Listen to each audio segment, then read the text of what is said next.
sejam bem-vindos. Meu nome é Jusinaldo Frazão e nós vamos agora estudarmos Direito Administrativo.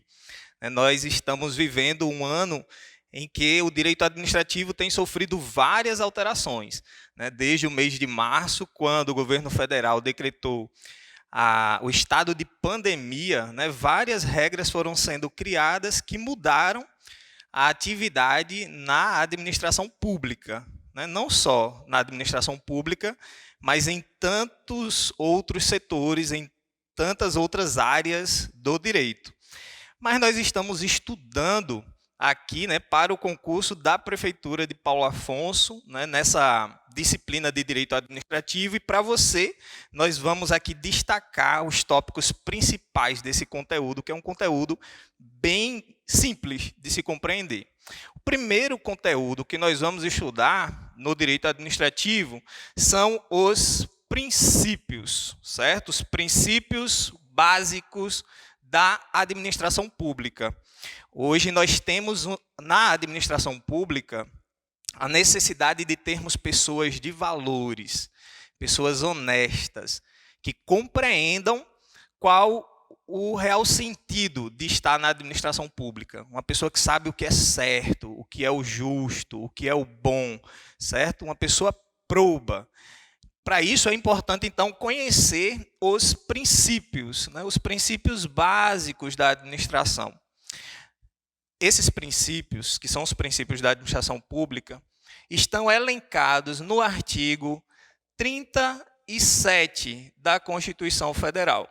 O artigo 37 da Constituição Federal, em seu caput, traz 5 princípios, que são os princípios básicos da administração pública. Sempre que nós falamos desses princípios, eu costumo pedir que você decore uma palavra, limpe.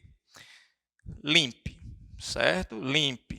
A palavra limpe já nos faz lembrar que a administração pública precisa passar sempre por esse processo de limpeza, de tornar as coisas mais claras, transparentes. E através do limpe, nós vamos aqui recordar dos 5 princípios que estão no artigo 37. No L, nós temos o primeiro princípio, que é o princípio da legalidade. O que é esse princípio da legalidade? A legalidade consiste em fazer o que a lei determina. Essa legalidade na administração pública é diferente da legalidade que se aplica aos particulares, porque para a administração pública, a legalidade é fazer o que a lei determina, enquanto que para nós particulares, legalidade é fazer qualquer coisa que não esteja proibida em lei. Então, na administração pública, o princípio é fazer o que a lei determina. E quando fala em legalidade, essa legalidade aqui no sentido amplo, certo? No sentido amplo, e não no sentido estricto sensu. Porque quando a gente fala em legalidade, nós temos aqui a lei, os decretos, as medidas provisórias, as instruções normativas e vários outros atos, que são atos de legalidade. Então, por isso que nós dizemos que é a legalidade no sentido amplo. No I, nós temos o princípio chamado impessoalidade. O que é a impessoalidade? A impessoalidade é o princípio através do qual, na administração pública, eu devo sempre agir sem buscar satisfazer os meus próprios interesses, mas, ao contrário, sendo impessoal, tratando as coisas com isonomia. A impessoalidade na administração pública faz também recordar que o servidor público não é o dono da vontade. Quem é o dono da vontade na administração pública é o próprio poder público, o governo, que faz o comando de decisão lá do Estado, é que tem o centro de vontade, e não o servidor público. A vontade, então, não é do servidor público. Ele faz a atuação dele em nome de outra pessoa e deve fazer isso com isonomia, né? Tratando todos de modo igual, tratando as pessoas com respeito, né? Sem prevalecer da sua função para agradar uns em detrimento de outros. Então, a impessoalidade faz pensar aqui na responsabilidade que o servidor público tem de agir de modo igual com todos. No M, nós temos a moralidade. O princípio da moralidade é um princípio que na administração pública parece às vezes estar distante, né? Porque ser moral e identificar o que é moral é um conceito muito amplo. A professora Maria Silvia Zanella de Pietro costuma dizer que a moralidade é um conceito muito elástico, porque se amplia. A moralidade exige do administrador público, da pessoa pública, que ela haja de acordo com aquilo que a sociedade espera de uma conduta adequada, de uma conduta correta, né? De uma conduta pautada naquilo que é o certo, naquilo que é o honesto. Quando nós juntamos a moralidade e a impessoalidade, por exemplo, nós podemos pensar nas questões ligadas a nepotismo. O nepotismo, né, e tem súmula vinculante dizendo que o nepotismo é uma atitude imoral, ilegal, né, e que fere também a impessoalidade, é fruto dessa repercussão, né, de que na administração pública nós precisamos zelar por uma conduta que seja moralmente aceitável pela sociedade. No P, nós temos, vou colocar aqui em cima, o P, nós temos a publicidade. O que é a publicidade? Na administração pública, aquilo que o poder público realiza precisa ser tornado público. É necessário acabar com a cultura de sigilo na administração pública. Imaginava-se, em um determinado momento, que o administrador público, o servidor público, a pessoa pública podia esconder os seus atos, né? Esconder as suas ações. Muitas vezes a gente se incomoda até de dizer quanto ganha um servidor público, ou o próprio servidor público tem receio de dizer o valor que recebe a título de vencimentos. E tudo isso é apenas marcado por uma cultura do sigilo que a administração pública guardava. A Constituição Federal traz, com o princípio da publicidade, a garantia de que, em regra, aquilo que é realizado na administração pública precisa ser tornado público. Mas isso é regra, porque pode acontecer de alguns atos não serem tornados públicos. Por exemplo, quais são algumas exceções? Uma das exceções é os atos que são necessários a resguardar a segurança nacional. Então, tem lá uma estratégia de guerra do Exército Brasileiro. Essa estratégia de guerra do Exército Brasileiro não pode ser tornada pública, né? Então, esse é um ato que é uma exceção à publicidade. Qual seria outra exceção? Os inquéritos policiais. Inquéritos policiais também é exceção a essa publicidade, porque, em regra, os atos aqui, então, serão sigilosos. Também aqueles atos que visam resguardar a intimidade da pessoa.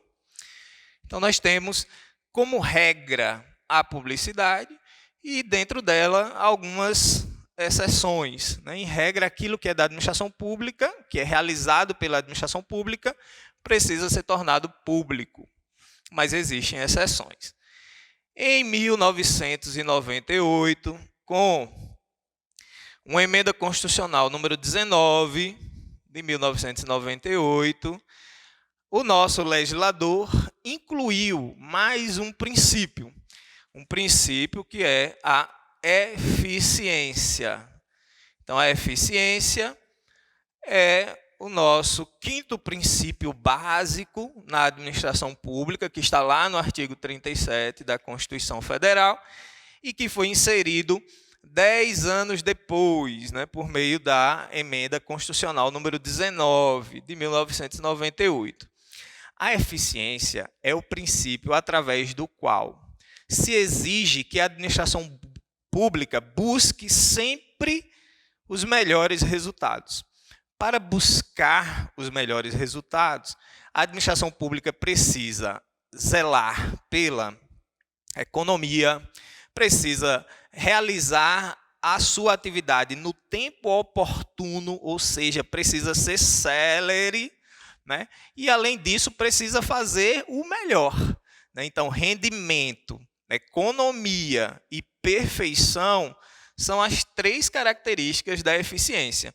Então, quando eu falo em eficiência, eu tenho que pensar aqui em rendimento, ou seja, economia. Eu tenho que pensar em celeridade, ou seja, fazer no tempo certo. E tenho que pensar em um conceito que no direito administrativo nós chamamos de perfeição, ou seja, fazer da melhor forma possível. Fazer da melhor forma possível. Muito bem, esses princípios são os princípios dito constitucionais da administração pública. Mas no nosso edital nós temos não somente esses, mas os princípios básicos. Os princípios básicos, esses daqui são alguns dos princípios, mas existem outros. Esses daqui são os constitucionais. Além desses constitucionais, nós temos os princípios que são, vamos dizer assim, gerais da administração pública. Nós podemos destacar alguns. Por exemplo, continuidade. Continuidade é um princípio na administração pública que nos faz lembrar aqui que o poder público, em sua atividade, precisa ser permanente. A atividade na administração pública ela é contínua, ela é permanente, não pode ser interrompida. Alguns serviços públicos que são prestados mediante uma retribuição pecuniária, por exemplo, água, energia, telefone, se houver um inadimplemento, uma falta de pagamento desse serviço público, pode haver uma interrupção. Mas a regra é que o serviço público ele é contínuo, certo? Não se pode parar o serviço público. Um outro princípio geral é o princípio da hierarquia. E esse princípio é um princípio básico e que deve chamar a atenção, porque no nosso edital, no edital do concurso da prefeitura, nós temos um item nos conteúdos, entre os conteúdos, que são as regras de hierarquia. Então, a hierarquia é um princípio básico na administração pública. A hierarquia, ela cria uma relação de subordinação, Existe uma hierarquia entre os órgãos públicos e existe uma hierarquia entre os agentes públicos. Então, um órgão público pode estar na hierarquia acima de outro, por exemplo, os órgãos independentes estão acima dos órgãos que são os órgãos autônomos e que estão acima dos órgãos que são os superiores e que ainda está acima dos órgãos subalternos. Então, nós temos uma estrutura de hierarquia dentro da administração pública que é esse meio de criar uma relação de subordinação. Entre agentes públicos, também há uma hierarquia, uma relação de subordinação.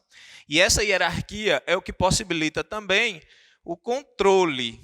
Veja que, quando na administração pública nós falamos de controle, Nós estamos tratando da possibilidade da administração pública, por meio da sua hierarquia, né, fazer um controle dos atos. E esse controle aqui, em relação ao servidor público, pode fazer, inclusive, a administração pública a repensar os seus atos e, se for o caso, revogá-los, né, retirá-los do mundo jurídico, né, ou mesmo extingui-los por meio de uma anulação. Então, a administração é marcada pela hierarquia. Nessa hierarquia, que lembra aqui o controle também, é um exercício que faz lembrar de outro princípio, que é a autotutela. Autotutela da administração pública, ou seja, a administração pública pode rever os seus próprios atos, né? Pode fazer o controle das suas próprias determinações. Então, essa é a autotutela da administração pública. Existem outros tantos princípios, né? A especialidade ou especificidade. O que é a especificidade? É o princípio através do qual a administração pública, para cada circunstância, para cada ato, ou para cada necessidade dos cidadãos, realiza aquela tarefa por meio de um órgão específico. Então, eu tenho órgãos especiais, né? Educação, saúde, trabalho. Então, eu posso criar, no âmbito, por exemplo, do município, várias secretarias. E esse é um princípio da administração pública. Outro princípio aqui, que são dois básicos, e esse você precisa levar para o concurso, nunca esquecer. Além do LIMPE, né, a legalidade, impessoalidade, moralidade, publicidade e eficiência, dois princípios muito básicos. Os professores costumam dizer que são pedras de toque da administração pública, ou seja, são muito importantes, são essenciais. O primeiro deles, a supremacia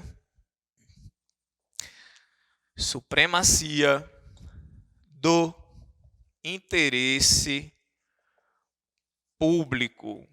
Supremacia do interesse público. Eu espero que vocês estejam entendendo a minha letra, certo? Mas se não estiver entendendo satisfatoriamente, guarde isso na memória. Supremacia do interesse público é extremamente importante como princípio básico da administração pública, assim como a indisponibilidade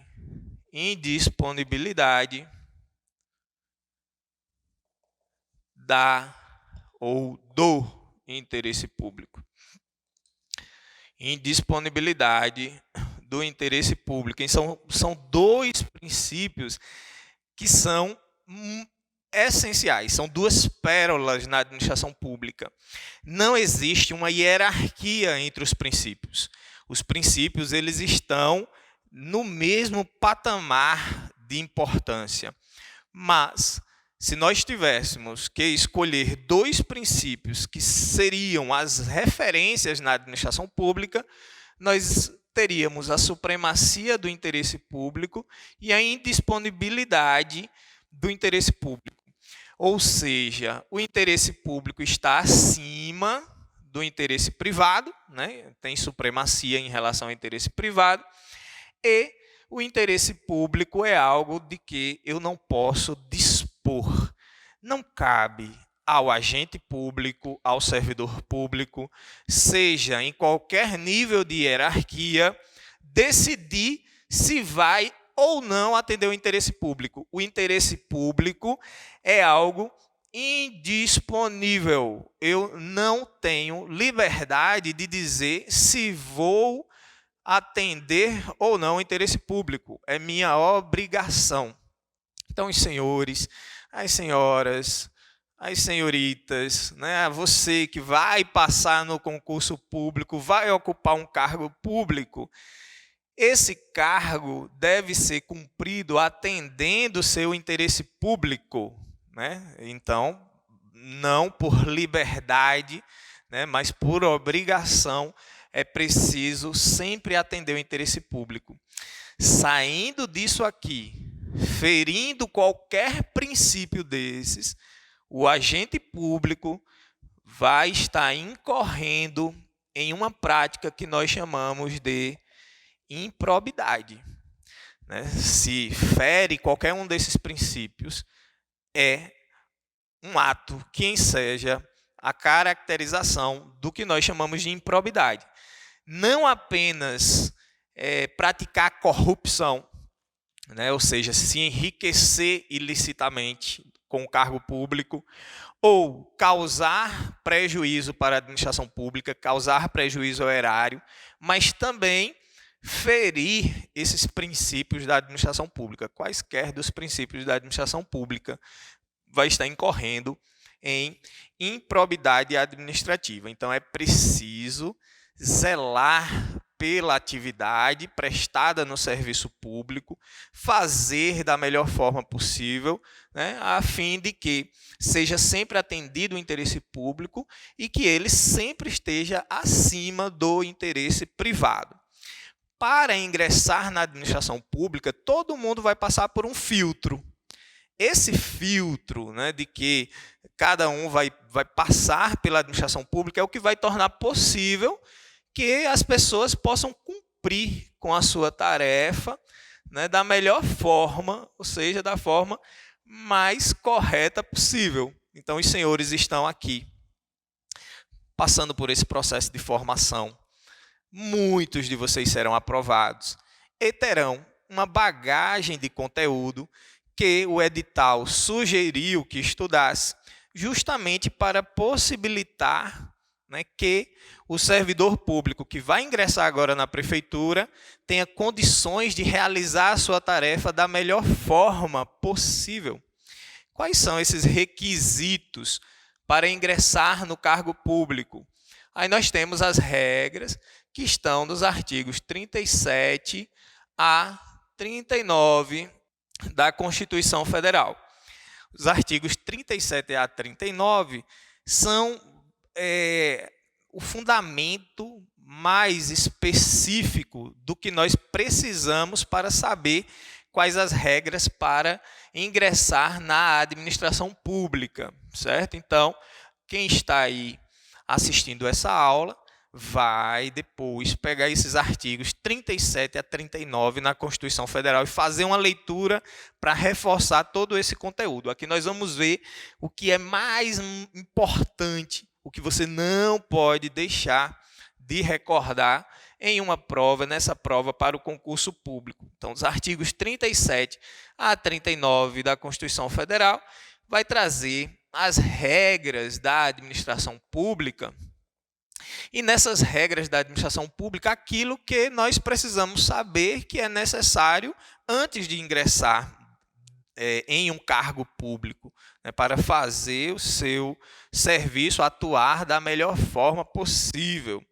Certo? Quais são, então, primeiro, os requisitos para o acesso? Tá, todo mundo quer ter acesso a um cargo público.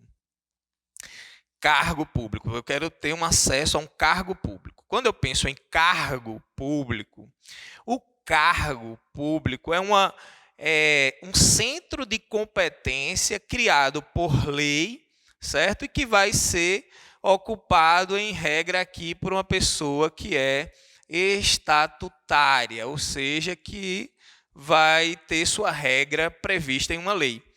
É diferente de quem ocupa emprego público, porque quem ocupa emprego público é regido pela CLT, a Consolidação das Leis Trabalhistas, e a CLT é a mesma regra dos trabalhadores comuns, né? E ainda há quem fala aqui em função pública, de modo que é importante que você saiba que cargo, emprego e função pública são conceitos diferentes, certo? cargo, emprego e função. O cargo que tem uma relação estabelecida por meio de uma lei, por meio de um estatuto. O emprego, que é regido pela CLT. E a função pública, que é o sentido de cumprir uma atividade pública do modo mais amplo. Então, na função, tem, por exemplo, o mesário eleitoral, a pessoa que não tem uma relação de cargo nem de emprego, mas que realiza uma atividade para a administração pública. Então, o mesário, no dia da eleição, o jurado, que foi convocado para prestar aquele serviço, então ele realiza uma função pública. Para ter acesso aos cargos públicos, é preciso aqui alguns requisitos. Quais são esses requisitos? Primeiro requisito, vou colocar aqui, requisitos. Quais são os requisitos para ingressar na administração pública, para ocupar o cargo público? Primeiro requisito, aptidão física e mental. Aptidão física e mental. Outro requisito, escolaridade. A escolaridade, cuidado, é a escolaridade exigida para o cargo. Então, tem alguns cargos que são de nível médio, outros que são de nível superior, de nível fundamental. Então, a escolaridade é um requisito. Ainda a idade mínima de 18 anos, certo? A idade mínima de 18 anos como regra, né? Porque alguns cargos, por exemplo, a Polícia Militar, tem uma regra diferente para a idade que não é a idade mínima, nesse caso seria a idade máxima, mas nesse requisito aqui a idade mínima de 18 anos, considerando a regra geral para ingresso no cargo público. Está em dia com as obrigações militares e eleitorais. Está em dia com as obrigações militares e eleitorais. E, por fim, a nacionalidade brasileira. Certo? Aqui, ao final, nacionalidade brasileira. Em regra, que a pessoa precisa ser brasileiro para ocupar cargo público. Nós vamos continuar com o nosso conteúdo sobre as regras necessárias para observar na administração pública no próximo bloco.